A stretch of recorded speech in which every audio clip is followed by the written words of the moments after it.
皆さんこんにちは。週末モデラーのじゅんさんです。今回はタミヤ20分の1フィアット131アバルトラリーオーリオフィアットの開封動画です。昨年末から今年の初めにかけてイタレリ旧エッシーの131を作りました。イタレリの方は24分の1なのでスケールは違いますが、設計や構造などの違いを楽しんで制作していきたいと思います。ということで今回の開封動画はイタレリ131と比較しながら皆さんと一緒にキットの中身、説明書の内容などを見ていきたいと思います。箱絵の外観から見ていきましょう。箱上面はこんな感じです。20分の1スケールということで箱もそこそこ大きいですね。やはりポイントはカラーリングでしょうか。濃紺と黄色のツートンカラー。なんとなくフィアット131のイメージはアリタリア航空カラーかブルーと白のストライプのイメージがあります。オーリオフィアットカラーは僕の中ではこういうのもあるんだなっていう感じでした。ドライバー人形が2体ついているのも特徴ですね。箱の側面デザインも見てみます。ボディのイラストと実写説明が書かれています。イラストは塗装やデカール貼りの時の参考になりますよね。反対側の側面には上から見た図が書かれています。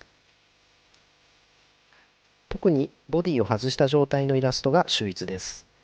細かく書かれていて内装やエンジン塗装の参考になりますね。塗装や組み立ての時、実写の資料を探すのって地味に大変な時ありますよね。こういうのがあるととっても助かります。それでは箱の中を見ていきましょう。ひとまず中に入っているものを全部出してみます。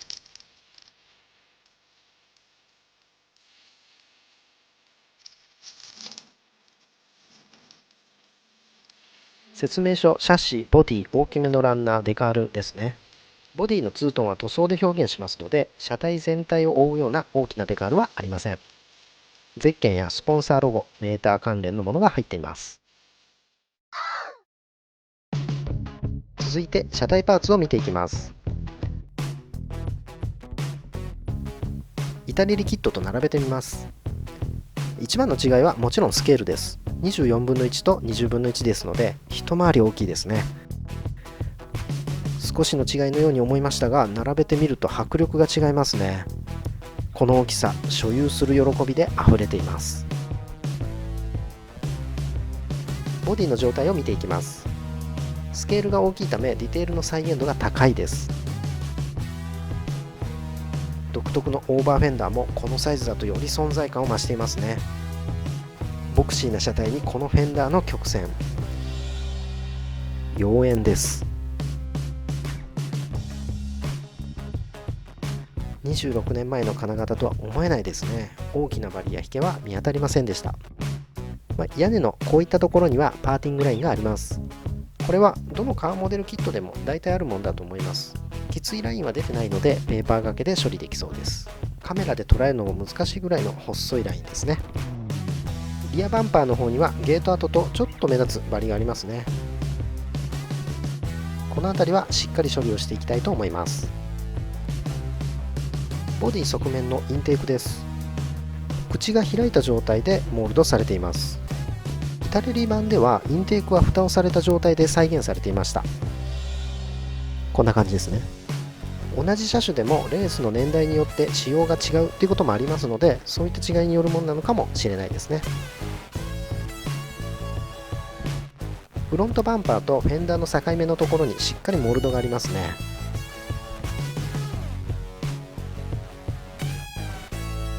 イタレリキットを作った時、ここがモールドなのかパーティングラインなのかわからなくてちょっと削っちゃったっていうのはいい思い出です。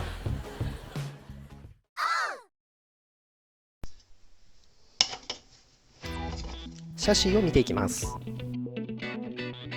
こちらもビッグスケールならではの細かい再現になっています。スペアタイヤを入れるスペースもこのようにしっかり再現されています。トランクルームを再現しているためですね。イタレリキットと並べてみます。ビッグスケールだからこそできる細かい再現です。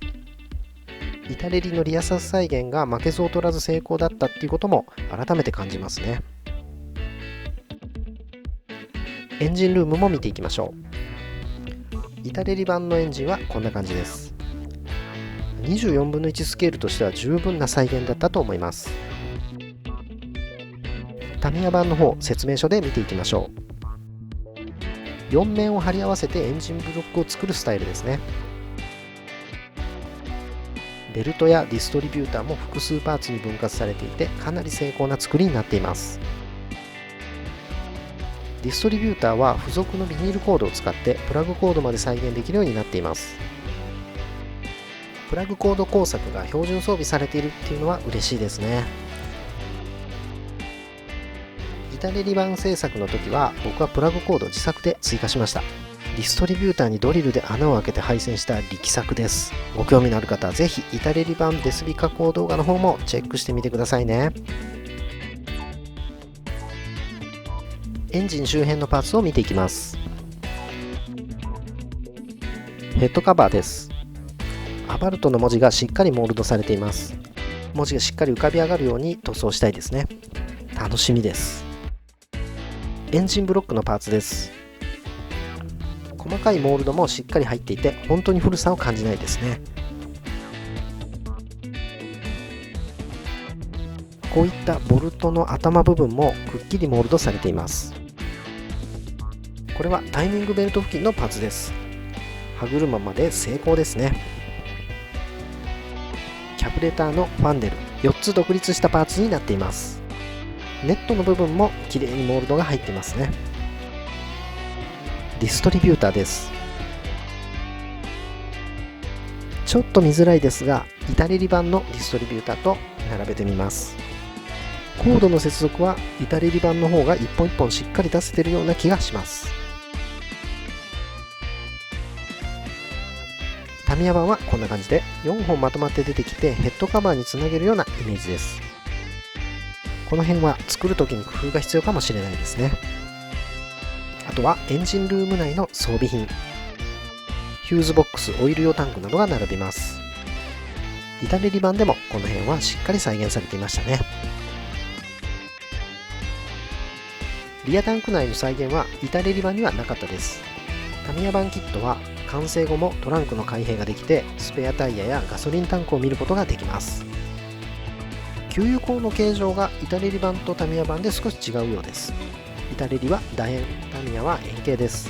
これもネットで実写の写真を漁ってみたんですが、どうやらどちらの形も存在してたようですね。このでっかいダックテールスポイラーもこの車の特徴ですよね。ボディのフォルム全体が生めかしさの塊です。次は内装を見ていきましょう。説明書を見ながら装備品をチェックします。こんな感じです。ラリーカーなのでゴテゴテした装飾品はないですね。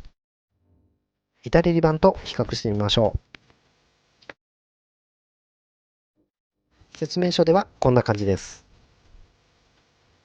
フットレストはないものの、その他の消火器などの装備品の再現数は同じくらいですね。せっかくなので、板レリキットの内装、実物も見てみましょう。ボディを取り外してみました。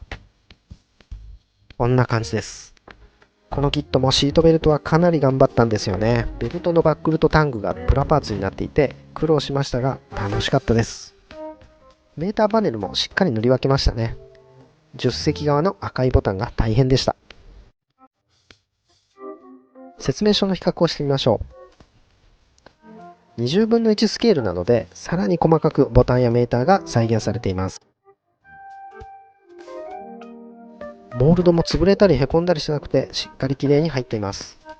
ここも作るのがすごく楽しみな箇所ですね。ロールバーとトランク周りです。ロールバーは何やらコードのようなパイプのようなものが再現されています。助手席側の上の方にありますね。これ何でしょうかね。無線機のマイクのような、何でしょう。細かい再現です。